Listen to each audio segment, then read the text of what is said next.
ನಮ್ಮ ಕರೆ ಮಾಡಿ ಕೇಳ್ತಾರೆ. ಅಲ್ಲಿಂದ ದಯವಿಟ್ಟು ಏಷ್ಯಾಪ್ ಇರ್ಬೋದು, ಡಿ ಎಫ್ ಇರ್ಬೋದು, ಪ್ರತಿಯೊಬ್ಬರು ಇರ್ಬೋದು, ಯಾವುದೇ ಒಂದು ಗಿಡ ಮಾಡಿ ಹಾನಿ ಆಗ್ಬಾರ್ದು. ಒಂದೊಂದು ಗಿಡಕ್ಕೆ ಒಂದೊಂದು ಕೋಟಿ ರೂಪಾಯಿ ಖರ್ಚಾಗಿದೆ, ಒಂದು ಗಿಡ ಬೆಳೀತಾ ಇಲ್ಲ. ಯಾವಾಗ ಹೋಟ್ಲು ಕೇಳಕ್ಕೆ ಅವ್ರು ಕೇರಳ ಬಂದ್ಬಿಡ್ತಾರೆ, ದುಡ್ಡು ಕೊಡ್ತಾರೆ, ಆ ಗಿಡಗಳನ್ನ ತರದಾಗ್ತೀವಿ, ಅವ್ರು ತಾಯಿ ಬರ್ಕೊಡ್ತೀವಿ. ಅದನ್ನ ದಯವಿಟ್ಟು ನಾವು ಇವತ್ತು ಕೈ ಎತ್ಕೊಂಡು ಕ್ರಮ ಯಾವುದೇ ಕಾರಣದಲ್ಲೂ ಒಂದು ಮುಳ್ಳು ಗಿಡ ಬಿಟ್ಟರೆ ಯಾವುದೂ ಕೂಡ ಹಾನಿ ಆಗದೆ ನೋಡ್ಕೋಬೇಕು ಅಂತ ನಾನು ಆಸೆ ಮಾಡ್ತೀನಿ.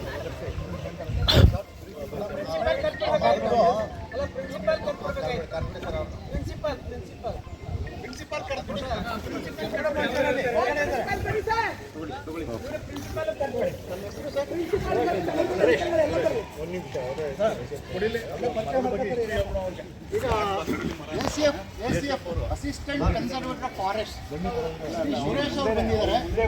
ನಮ್ಮ ಮನೆಗೆ ಸ್ಪಂದಿಸಿ ಅವರು ಬಂದಿರೋದು ಅವರೀಗ ಒಂದೆರಡು ಮಾತಾಡ್ತಾರೆ. ಅದಕ್ಕೆ ಮುಂಚಿತವಾಗಿ ಪ್ರಿನ್ಸಿಪಾಲ್ರನ್ನ ನಮ್ಮ ಅಭಿಪ್ರಾಯಗಳನ್ನ ಒಂದು ಎರಡೇ ನಿಮಿಷ ಹೇಳ್ಬಿಡ್ತಾರೆ. ಅವರು ಬಂದ್ಬಿಡ್ಲಿ ಸರ್, ಪ್ರಿನ್ಸಿಪಾಲ್ ಬರೆದ್ರ ಸರ್ ಪ್ರಿನ್ಸಿಪಾಲ್ರಿಗೆ.